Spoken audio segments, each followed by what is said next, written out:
Bueno, nosotros somos las Juntas Defensivas Universitarias. Somos una agrupación conformada por trabajadores, por estudiantes. Somos una organización socialista y luchamos siempre apoyados de los trabajadores, de los campesinos pobres, de los campesinos indígenas, de los estudiantes, de los sectores más golpeados de las clases medias, siempre apoyados en estos sectores populares para avanzar en la transformación de esta sociedad que bien lo amerita, ¿no? Creemos que esto es posible, creemos que es posible avanzar en transformaciones inmediatas y necesarias, pero también en una transformación a fondo de nuestra sociedad, que es el capitalismo. Nosotros no creemos, sabemos que esto es posible y nos apoyamos pues en toda una tradición histórica que es la tradición de estos sectores populares, con una importancia muy fuerte de la clase trabajadora, porque no somos los primeros, ¿no? No somos los primeros en preguntarnos por qué estamos mal como sociedad y cómo transformarla, ¿no? Tampoco somos los primeros en luchar para quienes nos escuchan y militan o participan en alguna organización. Pues no somos los primeros, afortunadamente, ¿no? Hay todo un camino que lo han trazado los trabajadores y han estado muy cerca de acabar con el capitalismo. Ha pasado en la historia y esa es la historia de la clase trabajadora. Entonces, bueno, las juntas defensivas universitarias somos eso. Universitarias porque nacimos en la universidad, pero bueno, las cosas han cambiado. Tenemos una lucha muy importante en la universidad, pero creemos que es importante también estar dando la batalla en los centros de trabajo y en las fábricas, al igual que en los barrios y con los pueblos indígenas y campesinos. Bueno, sin más preámbulo, ya somos 40. Este, Vamos a empezar esta conferencia que titulamos pues COVID-19, capitalismo, el derecho a la vida es más importante que el derecho a la propiedad. Eh, bueno, para ser ordenados, mi exposición va a ser de 30 minutos. Para no extenderme, entonces voy a tratar de ser conciso y puntual, para que así dejemos un tiempo para las participaciones que son muy importantes. Eh, Vamos a dividir la exposición en algunas partes. Eh, Vamos a hablar desde la salud para entender a esta pandemia actual, al coronavirus. Vamos a hablar desde la salud y desde la situación actual de los sistemas de salud. Esa va a ser una parte. Otra parte va a ser, vamos a ver qué relación hay entre el estado actual del medio ambiente y el surgimiento de esta pandemia. Y en la última parte vamos a ver qué ha estado haciendo la sociedad, específicamente la clase trabajadora, porque ha tenido un papel muy relevante y definitivo en cómo se han desenvuelto los acontecimientos en los países infectados. Entonces, esta va a ser la última parte, ¿no? Cómo han actuado las y los trabajadores frente a la pandemia, y ahí vamos a encontrar buenas experiencias, ¿no? Vamos a encontrar pues un panorama que incluso es aterrador, pero por otro lado muchas lecciones y aprendizajes de los cuales tenemos que tomar nota, eh, de experiencias que están siendo llevadas a cabo en todo el mundo. Bueno, sin más, vamos a empezar por la salud, porque esto es un problema también de salud, ¿no? La Organización Mundial de la Salud, que es de estas instituciones internacionales que supuestamente se encargan de los grandes problemas, ¿no? Así como la ONU supuestamente se encarga de asegurar la paz, la OMS es una institución que supuestamente se encarga de ver por la salud de todo el mundo, ¿no? Bueno, vemos que no es así, pero esta institución ha definido que es la responsable de definir frente a qué estamos, de darnos información, pues ha definido esta pandemia como una pandemia causada por un virus, que es el coronavirus, un tipo de coronavirus, que es el COVID-19, y que tiene una tasa de mortalidad del 1%. Eso fue lo que anunció la OMS en los primeros días en los que se vio obligada a pronunciarse. Es un virus que tiene una tasa de mortalidad del 1% en la población. Esa fue la afirmación de la OMS. Y agregó como un dato secundario que las tasas de mortalidad pueden aumentar, como lo mencionó como en letras chiquitas, que la tasa de mortalidad puede aumentar en la población que tiene algunos problemas de salud. Estos problemas de salud fueron llamados por la OMS como afecciones médicas preexistentes. Es decir, la OMS dijo, este virus tiene la tasa del 1% de mortalidad, pero esta tasa aumenta, este virus es más mortal en las personas que tienen enfermedades previas. Bueno, ¿cuáles son estas enfermedades? Son enfermedades, como ya sabemos, las enfermedades cardiovasculares, enfermedades respiratorias, diabetes y cánceres principalmente. Bueno, es importante empezar a pensar desde aquí. Si lo analizamos bien, se trata de enfermedades que no son cualquier factor de la ecuación. Es decir, no es cualquier dato como para que la OMS lo haya presentado así. Vale la pena detenernos en estas enfermedades e indagar un poco más. Bueno, en ese sentido vamos a empezar a ver que hay que hacernos una pregunta. ¿Por qué la gente tiene tantas enfermedades cardiovasculares? ¿Y por qué este problema está en todo el mundo?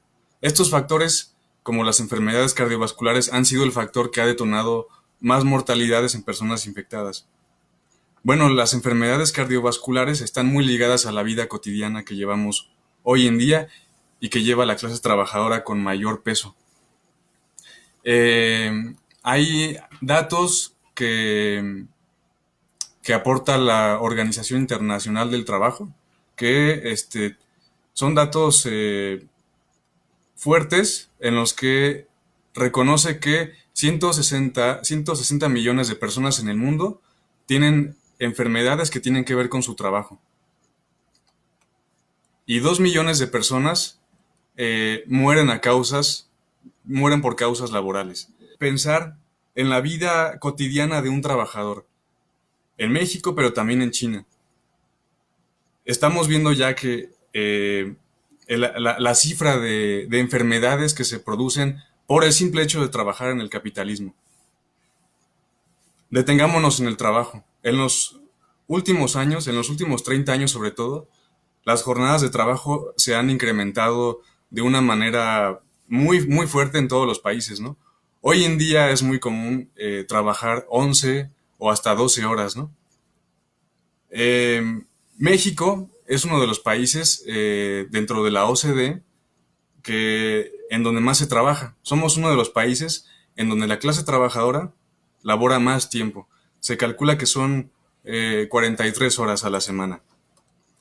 Bueno, este fenómeno pertenece a uno más general que podemos apreciar en países como en Japón. En Japón también hay una tendencia a la sobreexplotación. De hecho, en Japón hay una situación que llama mucho la atención y es que los trabajadores están muriendo, los trabajadores se desploman mientras están trabajando. Se desploman en las fábricas, se desploman en los escritorios de las oficinas por la cantidad de horas que trabajan y aunado a la calidad de vida pues pésima que llevan, ¿no? Bueno, esta es una situación que no pasa desapercibida. La cantidad de horas que se trabaja hoy en día. El exceso de trabajo, en Japón llaman a las muertes por exceso de trabajo, les llaman karoshi. Esto es un fenómeno tan grande que en países como Japón, que es donde más se ha visto esto, pues amerita un nombre que es el karoshi, ¿no? Bueno, México no está alejado de esta situación porque como vemos, México es uno de los países de la OCDE donde más se trabaja. Las enfermedades generadas por exceso de trabajo son enfermedades que son enfermedades cardiovasculares, ¿no? Hipertensión arterial, infartos, embolias, problemas en la presión arterial, es decir, el estrés y la tensión derivadas del exceso de trabajo tiene un fuerte impacto en el crecimiento de enfermedades cardiovasculares. No hay que olvidar que las enfermedades cardiovasculares son un factor muy importante de mortalidad en las personas infectadas. Bueno, ya hemos hablado del exceso de trabajo. Eso es tan solo una parte de una realidad que se asoma. Las enfermedades por exceso de trabajo son solo un tipo de enfermedades que tienen que ver con el trabajo, ¿no? Ya hemos dado las cifras, son 160 millones de personas en el mundo que están enfermas por el simple hecho de trabajar. Bueno, en la vida cotidiana no solamente estamos en el trabajo, también pasamos mucho tiempo en el transporte. Hoy en día, en promedio, en México y en el mundo, eh, un trabajador pasa en el transporte público, que además hay que agregar que es un transporte inseguro, es un transporte muy precario y es un transporte muy caro, ¿no? Quienes nos escuchan desde Catepec sabrán muy bien lo que significa transportarse de la casa al trabajo. Bueno, en promedio se pasa en el transporte público hasta 4 o 5 horas diarias. 4 o 5 horas diarias en el que el cuerpo del trabajador está en una posición sentada o parada, que es mala para el sistema cardiovascular. Y además hay que agregar que en los trayectos que se recorren todos los días, millones de personas del mundo, en todos esos trayectos hay una enorme cantidad de gases de dióxido de carbono y otros gases que son nocivos para el sistema respiratorio de las personas, ¿no? Eh, Siguiendo con averiguando en la vida cotidiana de las personas, también tenemos la alimentación, ¿no? Es decir, en el trabajo nos enfermamos. Mientras nos transportamos al trabajo, nos enfermamos. Cuando nos alimentamos, ¿qué es lo que pasa? Bueno, echando un vistazo a la alimentación, eh, en, hoy en día un trabajador, hay cifras recientes que han arrojado pues que hoy en día un trabajador en México requiere trabajar 20 horas para alcanzar los productos de la canasta básica.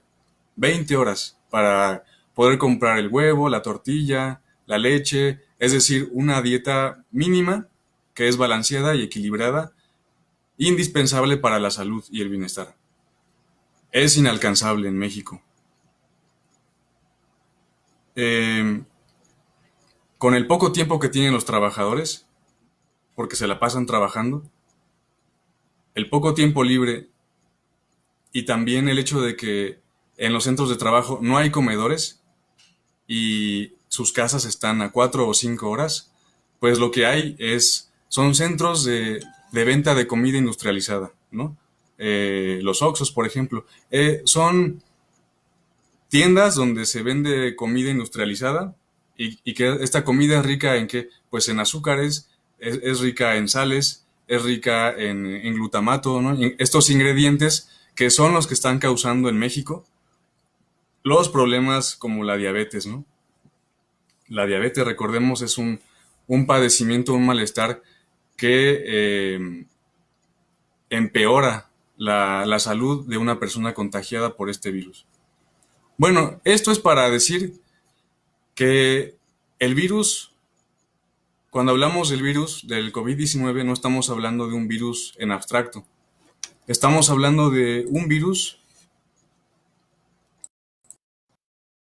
que llega a una situación específica, que es una sociedad capitalista y que vemos que como el capitalismo, con su régimen de salud, con su régimen de trabajo, con el régimen de vida que ofrece el capitalismo para miles y millones de personas en el mundo, esto ha llevado a que tengamos una población enferma. Hoy en día estamos enfermos. En México, el 70% de la población tiene sobrepeso. El sobrepeso es una condición que aumenta muchísimo los riesgos de diabetes. Una persona con diabetes hoy en día, su vida está en peligro, pero no ha sido por el virus. No solamente, ¿no? Vemos cómo la calidad de vida que nos ofrece el capitalismo se ha llevado nuestra salud. Las enfermedades no transmisibles, como las llama la OMS, es un eufemismo, así las llama, a las enfermedades cardiovasculares, a las enfermedades respiratorias, a la diabetes, la OMS les llama enfermedades no transmisibles. Estas enfermedades son las enfermedades del capitalismo, son las enfermedades que empiezan a surgir desde que arranca el capitalismo en la historia de la humanidad. El capitalismo no ha estado aquí siempre, lleva poco más de 500 años y con el modo de vida que conlleva esta sociedad, pues estamos donde estamos, ¿no? Hay, hay, hay, hay una, hay una responsabilidad del capitalismo en la salud de las personas. Bueno, saltemos a otro punto que es los sistemas de salud. Toda esta población enferma con diabetes, con enfermedades respiratorias, con enfermedades cardiovasculares, está siendo afectada por un virus que si estuviéramos sanos no nos afectaría mucho. Además, toda esta población está frente a sistemas de salud que son insuficientes. Cuando llegó el virus, se presentó por los gobiernos y por instancias internacionales como la OMS como un virus que representaba una amenaza externa, algo que salía de las manos de cualquier persona. La explicación más científica que se nos ha llegado a dar es que proviene de un murciélago, pero no se ha dicho más. Y se presenta como un virus que es tan fuerte, por extrañas razones, que ha quebrado los sistemas de salud. Y nos dicen que la prueba está en que veamos cómo están pasando la situación en Europa, ¿no? En regiones del mundo desarrolladas como Europa, ¿no? Y nos dicen, miren, es que esto rebasa a cualquier país, a cualquier sistema de salud. Miren cómo está Europa, ¿no? Miren cómo está la Francia misma.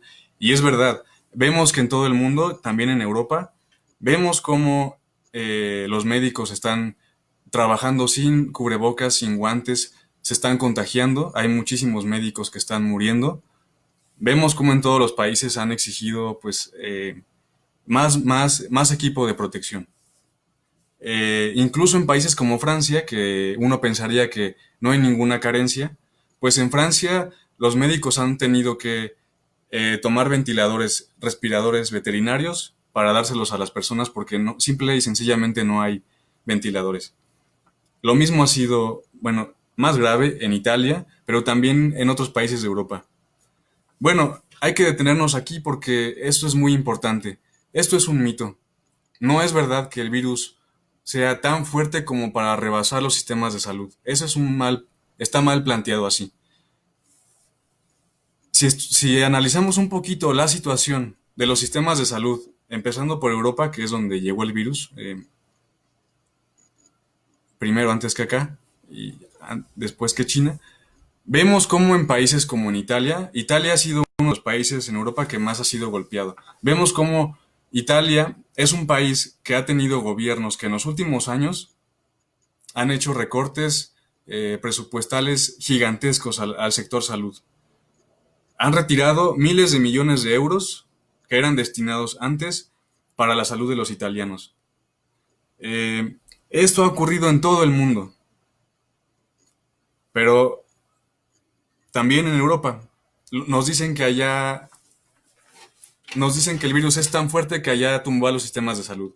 Vemos cómo no es así. Vemos cómo en Italia, en Europa, perdón, en Italia, en Francia, en Inglaterra, muchos países de Europa, los sistemas de salud han sido abandonados. Se ha recortado el presupuesto y esto ha sido por la simple y sencilla razón de que los capitalistas, los empresarios y su sed de ganancias han hecho de la salud un negocio. No, no se detuvieron con haber hecho un negocio produciendo refrigeradores, automóviles, todo eso que constituía la vida moderna, ¿no? No suficientes empezaron a hacer un negocio con sectores que no deberían ser un negocio, como es la educación, como es la salud, como es la alimentación. Esto ocurrió, pues, principalmente desde los ochentas. Bueno, eh,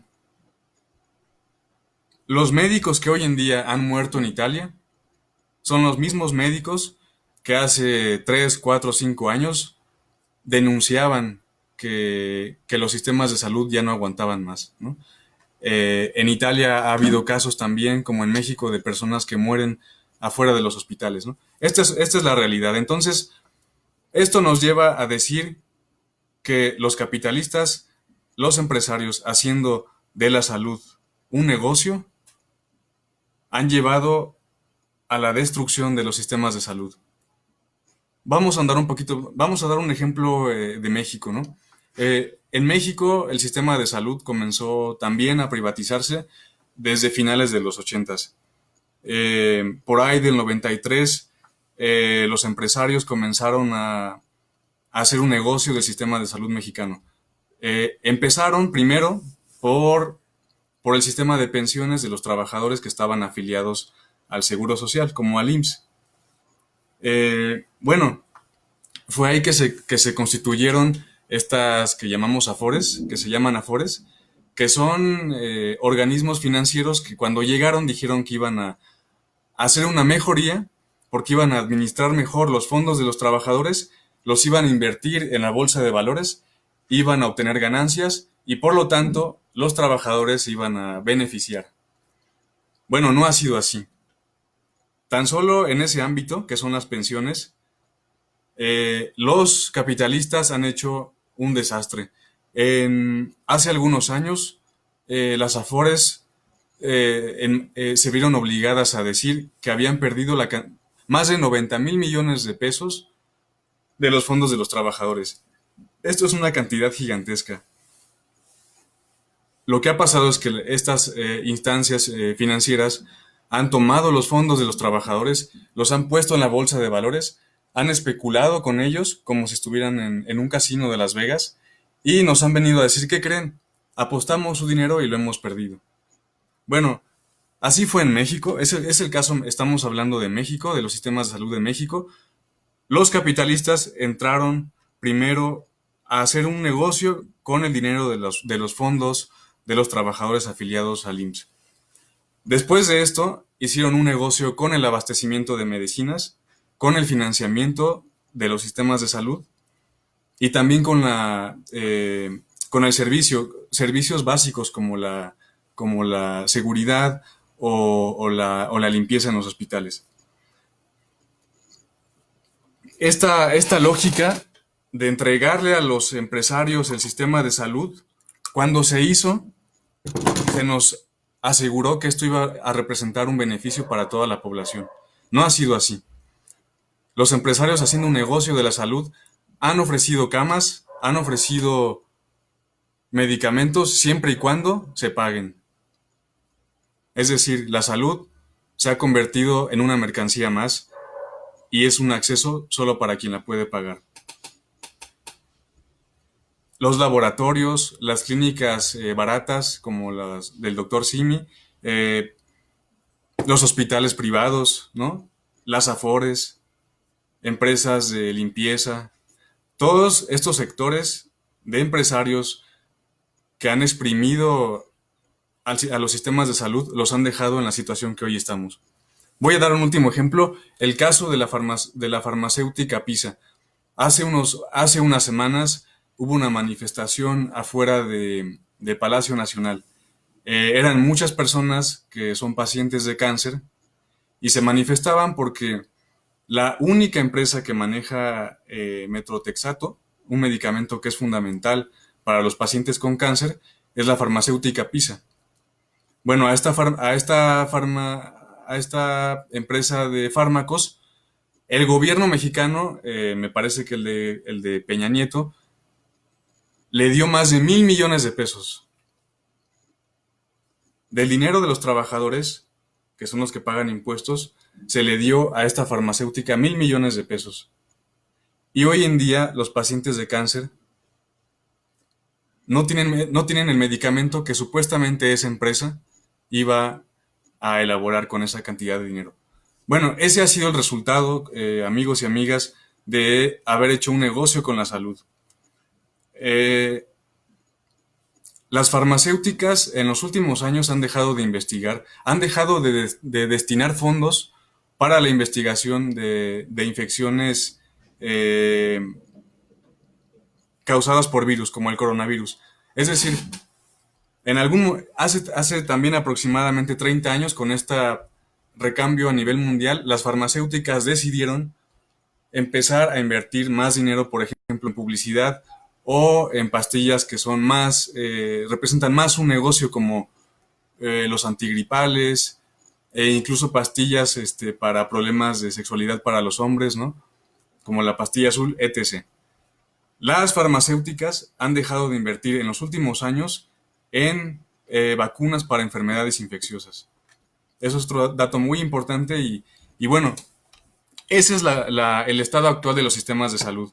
No hay que saltar el hecho de que son sistemas de salud afectados, que están en ruinas porque de ellos se hizo un negocio. Pasemos a otro punto, que es la cuestión ambiental. Los capitalistas, no satisfechos con haber aumentado las horas de la jornada de trabajo para aumentar sus ganancias, no satisfechos con haber hecho de la salud, de la alimentación, un negocio, no satisfechos con eso, los capitalistas comenzaron a expandir sus capitales, sus empresas, sus dominios a más zonas naturales, con el aval de todas las secretarías de medio ambiente, con el aval de los gobiernos. Esto es un dato muy importante, ¿no? Tan solo la industria maderera, o sea, todos los sectores de las empresas que se dedican a la explotación de los bosques, ha tenido un aumento de ganancias en el último año del 70%, ¿no? Hoy en día se están devorando los bosques porque es un gran negocio. Es un gran negocio el de la celulosa, el de la madera y el del papel. Todo lo que tiene que ver con imprenta, pero también con muchas otras cosas, ¿no? Hay muchos intereses económicos en los bosques y en las selvas.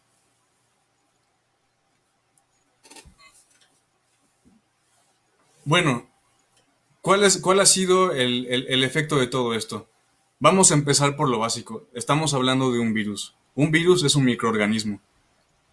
Un microorganismo que proviene, en este caso, como un coronavirus, proviene de un animal. Y ese virus tiene la capacidad de transportarse de un animal a un ser humano. Eso es lo que hace especial al coronavirus, al COVID-19. Por eso le llaman enfermedades zoonóticas, es decir, enfermedades que se transmiten de animales a humanos. De eso estamos hablando en cuanto a un ecosistema. Bueno, estos animales que portan al virus habitan en ecosistemas. No podemos estudiar al virus y a esta pandemia aislada, ni de su entorno social, ni del entorno ambiental. Estos animales que portan virus como el COVID-19 habitan en ecosistemas. ¿Cuál es el estado actual de esos ecosistemas? ¿Cómo están hoy en día los bosques, las selvas, los ríos, los mares? Bueno, pues echándonos un vistazo, nos encontramos con datos muy alarmantes, ¿no? En China es verdad, se come la sopa de murciélago, pero también en China la devastación de los bosques ha sido de proporciones gigantescas. Se habla de que hoy en día en China no queda ni un solo bosque originario. Esa es la dimensión ambiental del país que es el epicentro de la pandemia. En China no hay bosques originarios. Es tanta la gravedad de la deforestación en China, que por cierto hay muchas empresas finlandesas que el gobierno de China le renta las tierras, ¿no? Como se han acabado los bosques, han empezado a usar la tierra de los campesinos, ¿no? Bueno, este problema en China es muy serio. Las tierras que han sido deforestadas en China por los capitalistas de la madera, del papel y de la celulosa, son tierras que se comienzan a desertificar. Los árboles tienen una función especial en absorber el agua, filtrarla al suelo y que éste se mantenga en las condiciones óptimas para que la vida se dé ahí. Bueno, esta situación está cambiando, los suelos en China se están desertificando y esto genera que cuando llegan los vientos levantan todo ese polvo. Si ustedes se meten a revisar en internet, también buscando información en libros y demás, pues van a ver que en los últimos años en China ha habido ciudades enteras que se han visto en la necesidad de desplazarse, simple y sencillamente porque la cantidad de polvo que proviene de estas zonas que están desertificadas por la deforestación cubre completamente las ciudades, ¿no? Y esto hace que sea irrespirable el aire. Ese es el tamaño de la deforestación en China. ¿Qué tiene que ver todo esto con el virus? Parecería que nos estamos alejando del tema. Bueno, ¿qué es lo que sucede en los territorios que han sido deforestados? Evidentemente hay un quiebre de los ecosistemas. El ecosistema se rompe, hay un desequilibrio muy fuerte. Hay muchos investigadores, muchos científicos que no están comprometidos con farmacéuticas, que han hecho estudios últimamente muy importantes y que hacen una relación entre la devastación ecológica y el surgimiento de enfermedades infecciosas. En los últimos 30 años, que es justamente hace 30 años el periodo en el que los capitalistas se expanden con más violencia en el mundo, en los últimos 30 años ha habido 30 enfermedades infecciosas nuevas. Hay un aumento en las enfermedades infecciosas. ¿Qué tiene que ver la devastación ecológica con la proliferación de enfermedades infecciosas como el COVID-19? Bueno, cuando un ecosistema se quiebra, los animales empiezan a tener ausencia de alimentos. Las semillas de los árboles ya no están porque esos árboles ya no están. La sombra que les daban ya no está porque no están los árboles. Los animales comienzan a enfermarse.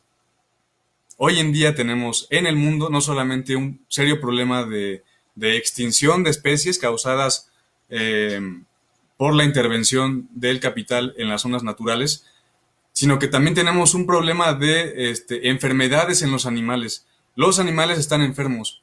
Los murciélagos en Australia, que encontraban antes un refugio en los bosques, en las selvas, de sombra, que les daban los árboles, hoy en día no es así. Hoy en día los murciélagos se están muriendo de calor, huyen de sus hábitats naturales, se encuentran con otros animales que también están enfermos, que están sedientos, que están lastimados, y ese encuentro de animales enfermos es el que propicia que el virus aproveche para pasarse de un animal a otro. De hecho, el coronavirus es un tipo de virus que tiene esa habilidad, la habilidad genética evolutiva de pasar de un animal a otro. No nos estamos alejando del tema. Esto es para decir que las empresas que se están cargando al planeta y se están acabando sus ríos, como Grupo México, las empresas finlandesas que se dicen respetar los derechos humanos, que se están acabando los bosques en China, los gobiernos que permiten la tala clandestina en México, pero también en muchos países del mundo, también son parte de esto. Son responsables porque incluso la tala clandestina provee a los países ricos de madera fina. Mientras acá se extrae de la mano del crimen organizado, esta madera se consume en China y en Estados Unidos principalmente en tiendas de madera fina. Todo esto está relacionado. En México, que es uno de los países más megadiversos de todo el planeta, tan solo del 2012 al 2019, 83 personas fueron asesinadas por el simple hecho de defender los bosques, las selvas y los ríos. Se trata también del crimen organizado, sin embargo, que está a sueldo. Esas mafias venden la madera a empresas y estas las exportan a otros países. Todo esto, amigos y amigas, es porque queremos hacer un énfasis en que los capitalistas, los empresarios que han hecho un negocio de los ríos, porque esto es verdad, mientras un río es ante los ojos de quien habita ese lugar como un lugar donde uno se puede bañar, como un lugar natural bello, como un lugar sagrado incluso para algunos pueblos indígenas, para un capitalista, un río significa un potencial negocio. Un río significa una posible termoeléctrica. Esa agua puede ser utilizada para enfriar una termoeléctrica. Esa agua puede ser utilizada para una hidroeléctrica, para producir energía y vendérsela a empresas. Esta lógica de hacer un negocio con la naturaleza tiene sus consecuencias y la pandemia que hoy estamos sufriendo es una consecuencia de ellas. Déjenme tomar tantita agua. Ya vamos a acabar, me pasé de tiempo, disculpen.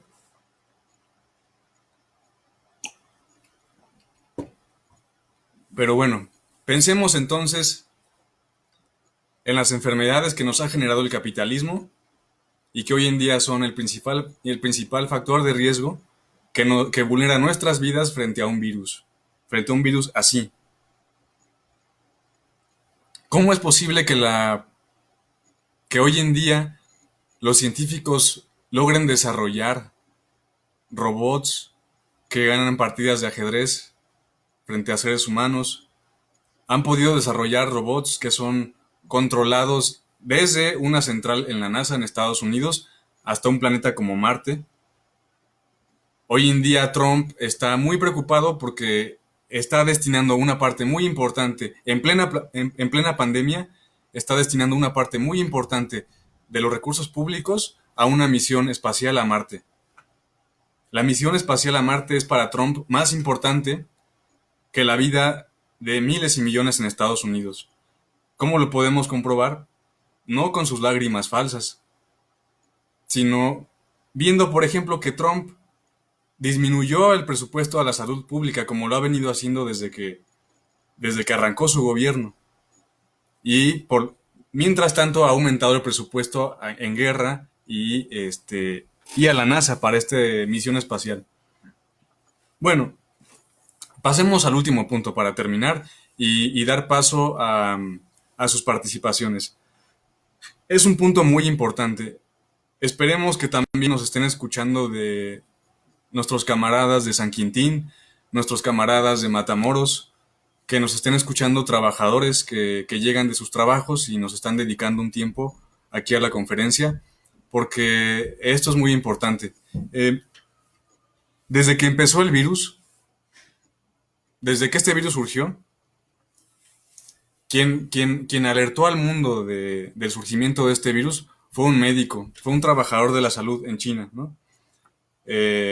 Ustedes pueden investigar un poquito más en internet para que yo no me extienda en esta historia, pero es importante señalar que este médico notó en sus pacientes patrones similares a los de un coronavirus que tuvo un brote en el 2003. Entonces, él se preocupó, vio cómo este virus se contagiaba muy fácilmente y alertó a sus colegas de que se protegieran, de que usaran ropa de protección. Bueno, el gobierno de China, que se dice comunista, que no es comunista, en lugar de preocuparse por los trabajadores de su país y por la población de su país y escuchar a estos médicos, lo que hizo fue que mandó al hospital a un grupo de policías y funcionarios. Llegaron al hospital y le hicieron firmar al joven médico, Li Wenlian se llama, una carta donde él aceptaba que estaba propagando rumores, ¿no? Así empezó esta historia. Y no cambió en los días después. En Estados Unidos las enfermeras y los médicos comenzaron a protestar antes de que el virus se convirtiera en un problema real para Estados Unidos. Los médicos y las enfermeras en Estados Unidos comenzaron ya a protestar por la falta de insumos, ¿no? Bueno, ¿cuál fue la respuesta de Trump? Fue, como siempre, pues burlarse de los trabajadores, ¿no? Llegó a comentar que no era necesario adquirir más ventiladores y que estaba todo bajo control. Los trabajadores de la, esto es para decir que los trabajadores de la salud en todo el mundo alertaron, fueron los primeros que alertaron de la pandemia, y en todo este tiempo han sido ellos quienes han estado presionando a los gobiernos, a las autoridades sanitarias, para que proporcionen más cubrebocas, más guantes, más ventiladores, más camillas, más médicos, ¿no? Ellos han tenido un papel muy importante. Hay que reconocer mucho el papel de los médicos. Mientras salvan vidas con su labor, por otro lado se han manifestado en las calles y han logrado con su presión política, a través de su organización política, cosas muy importantes. Hay que checar muy bien el caso de Hong Kong. Hong Kong es uno de los países, una de las regiones, porque Hong Kong es una región dependiente del gobierno central chino. Hong Kong ha sido una de las regiones en el mundo que mejor ha controlado el virus. Así lo van a encontrar ustedes en noticias en internet. Así se está presentando esta situación. Se le atribuye el éxito a la gobernadora Carrie Lam, ¿no? Pero asomándonos un poco más en Hong Kong, vamos a ver que hace ya algunos meses los médicos y las enfermeras de Hong Kong, viendo que la situación en China se ponía cada vez más grave y que el gobierno no estaba reaccionando, bueno, lo que hicieron los médicos en Hong Kong fue que se organizaron y convocaron a una huelga general. El 3 de febrero llevaron a cabo una huelga muy exitosa de 2.000 integrantes. Inmediatamente después de la huelga, un día después, le anunciaban al gobierno que si no cumplían con sus 4 demandas, ¿cuáles eran?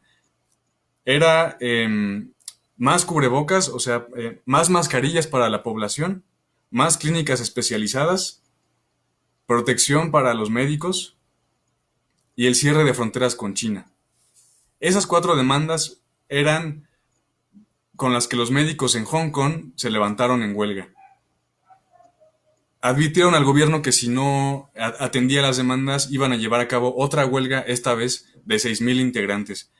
El gobierno, temeroso, sintiendo esta presión, se vio orillado a tomar acciones, ¿no? Unos días después de la masiva e histórica huelga de Hong Kong de trabajadores de la salud, el gobierno de Hong Kong anunciaba más cierres con la frontera de China. A regañadientes del gobierno central chino y a regañadientes de los capitalistas en Hong Kong, porque para ellos representaba una pérdida. Entonces, esa ha sido la labor de los trabajadores de la salud. Bueno, ha sido un frente que hay que reconocer en los hospitales. Cuando los gobiernos de todo el mundo se vieron obligados a reconocer la pandemia y por lo tanto a declarar emergencias nacionales, que era lo que exigían todos los médicos del mundo, para así poder acceder a recursos y a fondos públicos, cuando los gobiernos se vieron orillados a reconocer la pandemia, después se abrió otra batalla para los trabajadores de todo el mundo. Esta vez los gobiernos y las empresas se negaban ya no a reconocer la pandemia, sino a cerrar centros de trabajo y fábricas. A pesar de que las muertes en el mundo ascendían drásticamente, por ejemplo, en Italia, que es uno de los casos más desastrosos, a pesar de que en Italia las muertes ascendían con cifras drásticas, los empresarios en Italia presionaron al gobierno para que no tomara acciones drásticas. Entiéndase, el cierre de fábricas y centros de trabajo. ¿Por qué? Porque para los empresarios el cierre de fábricas representa pérdidas. Para la población, el cierre de fábricas y centros de trabajo de las actividades no esenciales representaría más confinamiento, más seguridad y salvaguardar así sus vidas y su salud, ¿no? Bueno, esta situación se llevó a cabo en todo el mundo, ¿no? Los empresarios han insistido en no cerrar fábricas. En México, la industria automotriz, obviamente la producción de autos no entra como una actividad esencial. Por actividad esencial se debe de entender toda actividad que es esencial para mantener una vida mínimamente como con todos los servicios, ¿no? Alimentación, salud, electricidad, agua.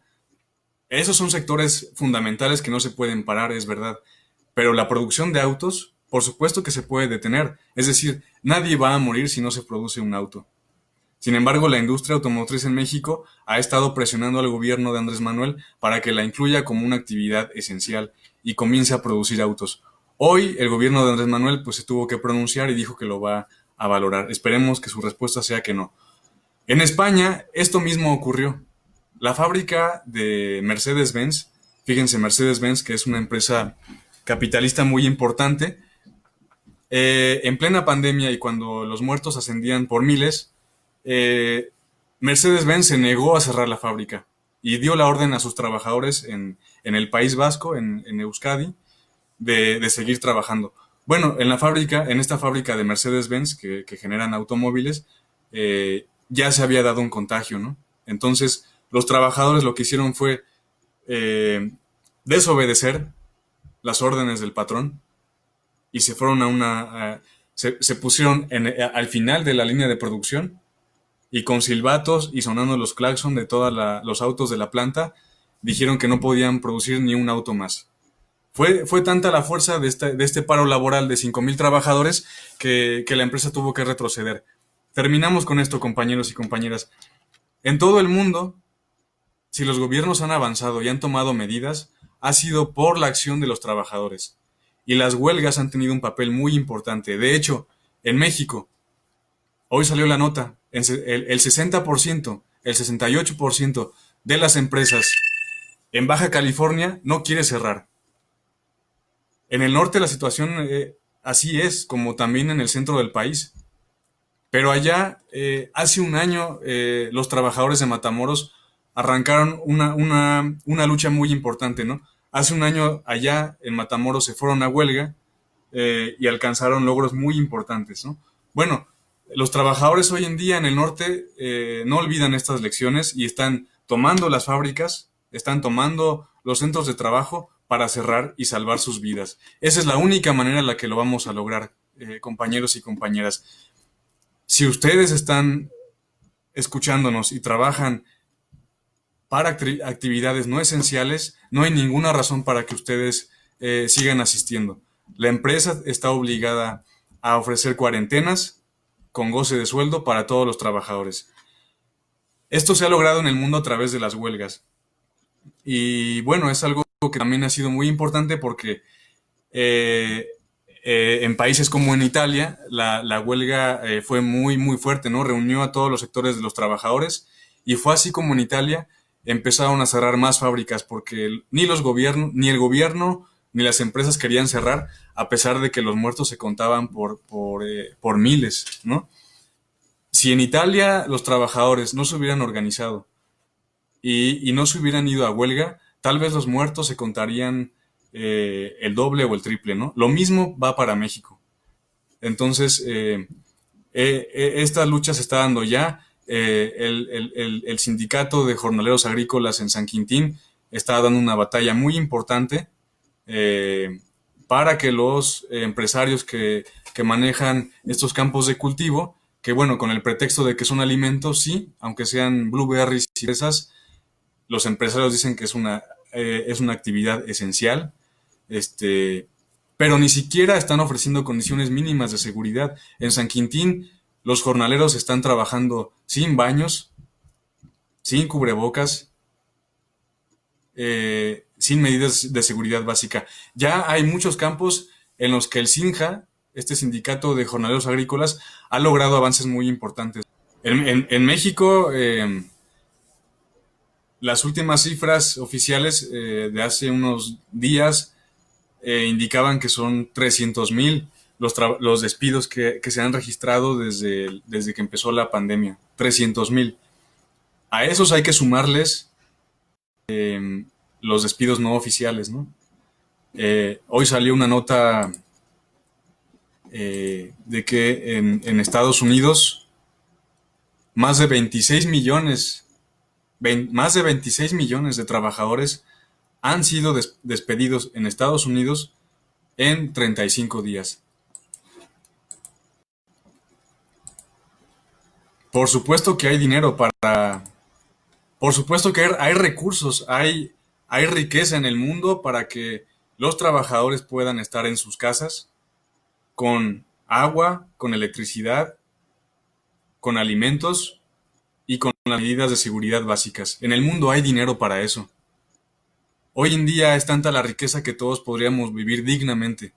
Podríamos estar muy bien alimentados, podríamos tener mucho tiempo libre, en el cual podríamos desarrollar nuestra creatividad, dedicarnos al arte, al deporte.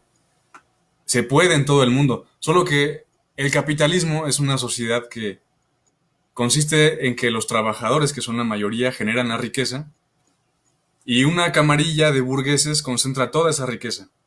Eso lo vemos hoy en día. Hoy en día, quienes están sosteniendo al mundo no son los capitalistas, son los trabajadores. Sin ellos no tendríamos agua, sin ellos no tendríamos electricidad, sin ellos no tendríamos alimentos. La comida que obtenemos, las lechugas, los plátanos, los frijoles, vienen del trabajo campesino, del trabajo jornalero.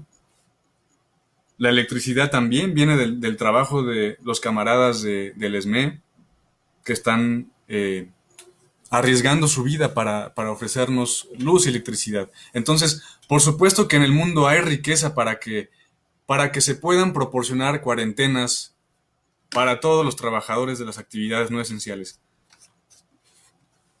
Pero los capitalistas prefieren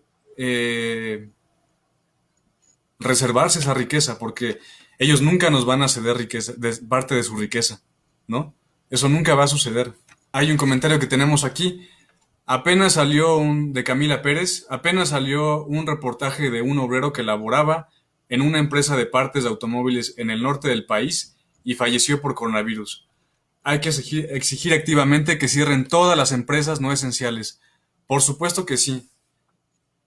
Estas son las consecuencias del interés de los empresarios. Solamente les interesa ganar. No les importa que los trabajadores mueran.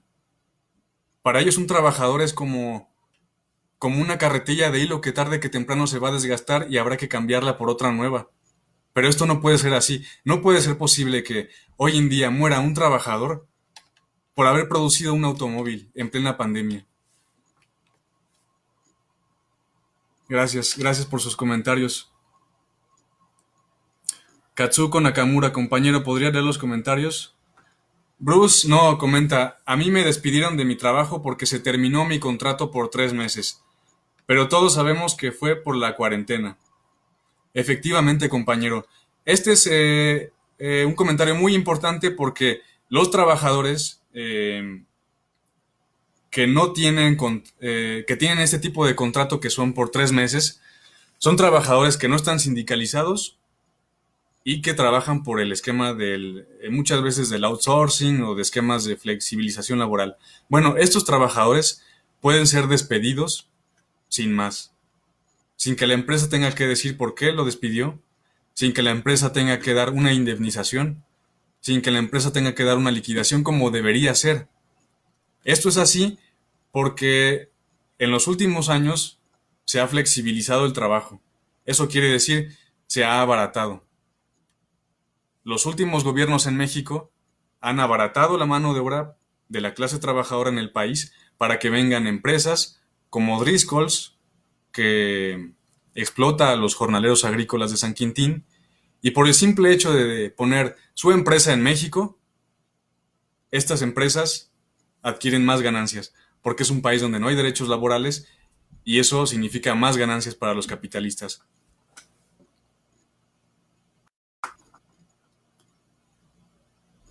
Sebastián Olvera, los capitalistas siempre hablan de escasez cuando se trata de salvar vidas, pero no cuando piden a los gobiernos miles de millones para salvar sus empresas.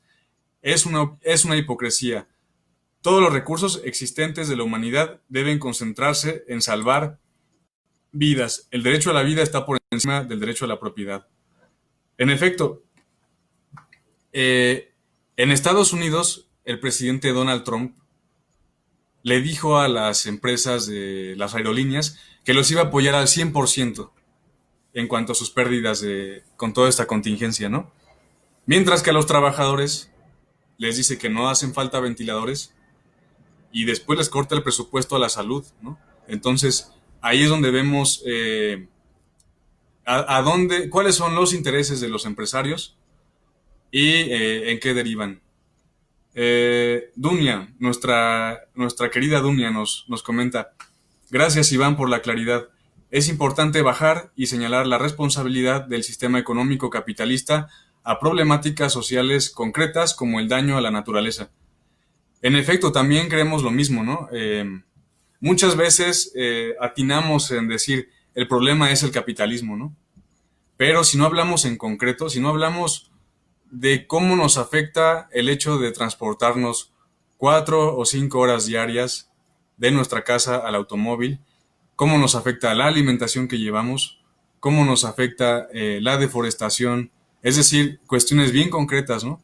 Sí, de eso consiste el capitalismo, entonces es importante hablar de la vida cotidiana para después entender las dinámicas incluso mundiales del capitalismo, ¿no? Daniel Pedraza Ramírez nos comenta, algunos que trabajamos en instituciones gubernamentales no contamos con dígito sindical y estamos obligados a seguir trabajando, especialmente en áreas administrativas y financieras. Eh, el personal de base, el personal de base nos comenta Daniel, perdón, el personal de base y con dígito sindical ha sido reemplazado por trabajadores de estructura y eventuales. Sin embargo, nos comenta Daniel, se vuelve esencial cuando de nuestras áreas dependen programas sociales y pagos de nóminas. Lastimosamente no contamos con verdaderas condiciones de salubridad y mucho menos tenemos un seguro médico de calidad. Esa es la realidad. Si fuéramos una población sana, si tuviéramos seguridad social, si tuviéramos mejores condiciones de vida, por supuesto que los impactos mortales de esta pandemia se reducirían drásticamente, ¿no? De eso no se habla, ¿no? Es importante empezar a mencionarlo. Si el trabajador que nos comenta nuestra compañera Camila hubiera tenido un sindicato en el cual hubiera podido organizarse, un sindicato democrático y combativo, como el sindicato de los trabajadores de Matamoros, se hubiera podido organizar con sus camaradas y decir, ¿saben qué? Vamos a cerrar la empresa porque no podemos producir automóviles en plena pandemia. Eso ocurrió en España. En España, a pesar de todo, los trabajadores tienen más derechos laborales, ¿no? En España cerraron porque había un contagiado y porque las herramientas no estaban limpiándose por la empresa. Eso fue suficiente para que los obreros españoles, vascos también, dijeran cerramos. Así lograron salvar vidas. Esa no fue la suerte del trabajador que nos comentan que acaba de morir en una fábrica que producía automóviles. Por supuesto que estas cuestiones que estamos comentando hacen la diferencia entre la vida o la muerte. Edson Dimas Nieto nos comenta, además de que piensan en idealismo y no hacen nada para mejorar las condiciones para soportar situaciones así.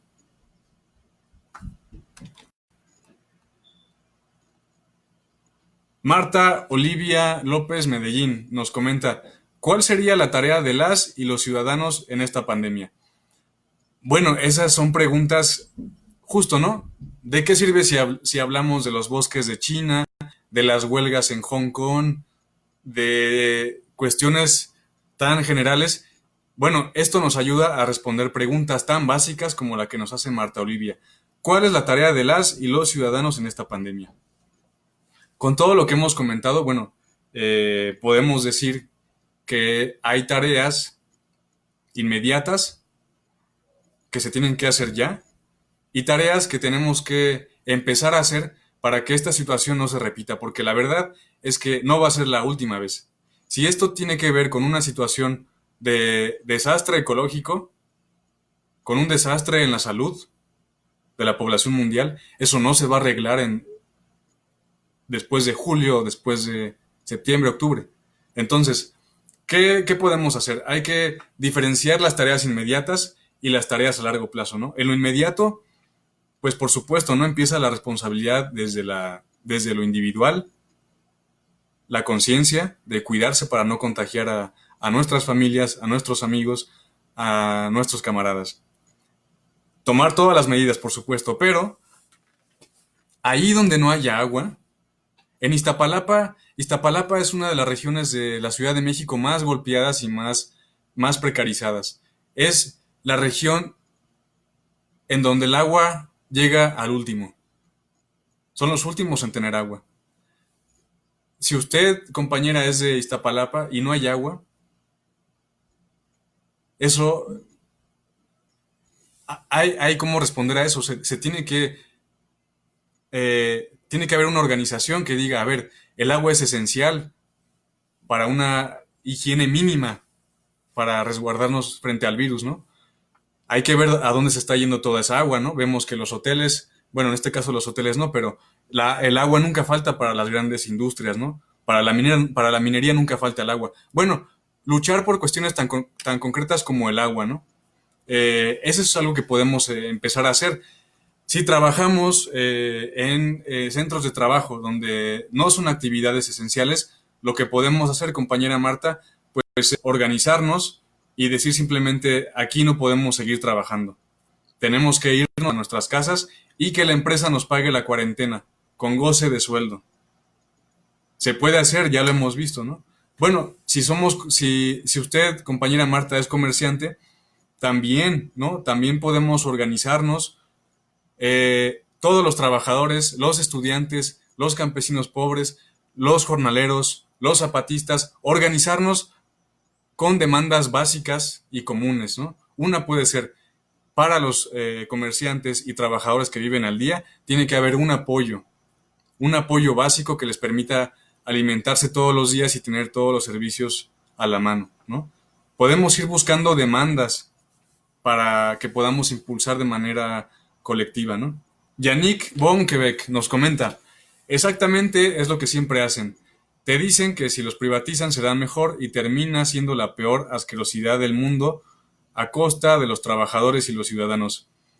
Efectivamente, eh, todas las camas que hoy en día hacen falta en los hospitales, todos los guantes que hacen falta, todas las mascarillas, todos los medicamentos que hacen falta, todos los ventiladores, no están porque se han dejado de producir o se han producido y no llegan porque son una mercancía.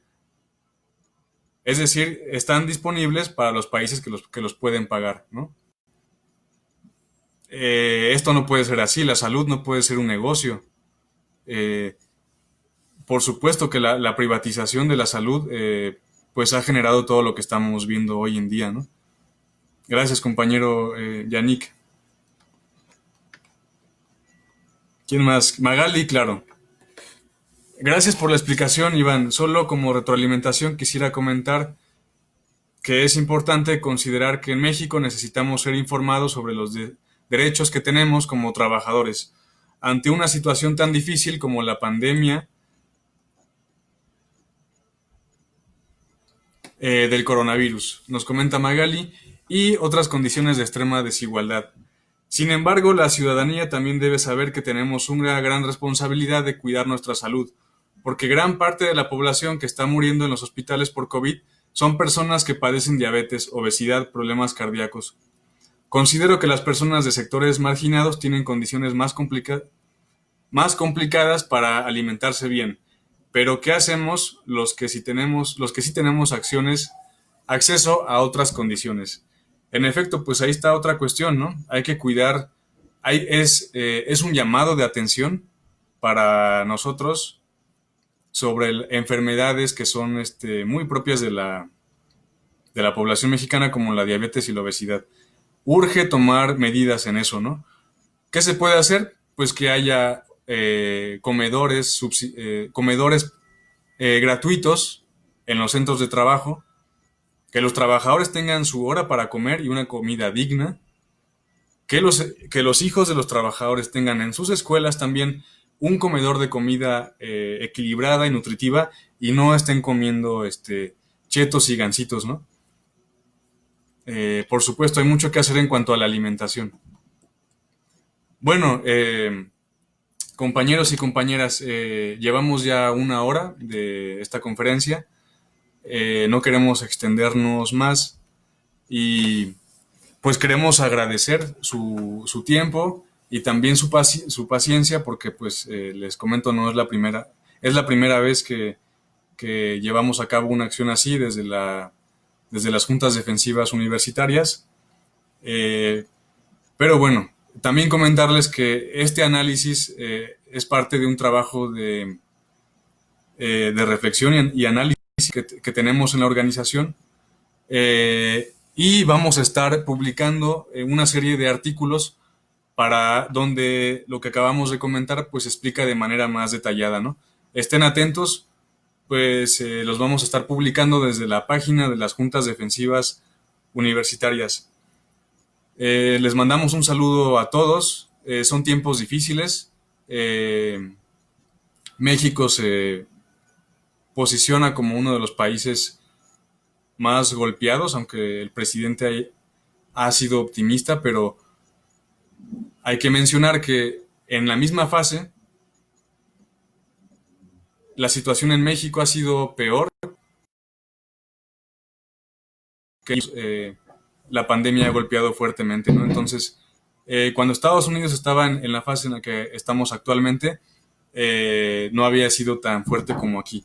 Entonces, se vienen tiempos difíciles para México, pero lo importante para acabar es que no olvidemos que ha sido con la acción organizada de los trabajadores, de las clases medias más golpeadas, de los campesinos pobres, de los jornaleros, ha sido cuando estos sectores se han organizado que se han logrado avances en todo esto. Así hemos tenido más camillas, así hemos tenido más ventiladores, más medicamentos y también así hemos logrado que el confinamiento sea real y se extienda a la población trabajadora. Muchas gracias por haber participado en esta conferencia. Esperemos que no sea la última. Les prometemos ser más sintéticos y cuidar más el tiempo, ¿no? Solamente luchando vamos a salir de esta situación. Hasta luego y les deseamos pues que se encuentren bien de salud y que se cuiden mucho. Gracias.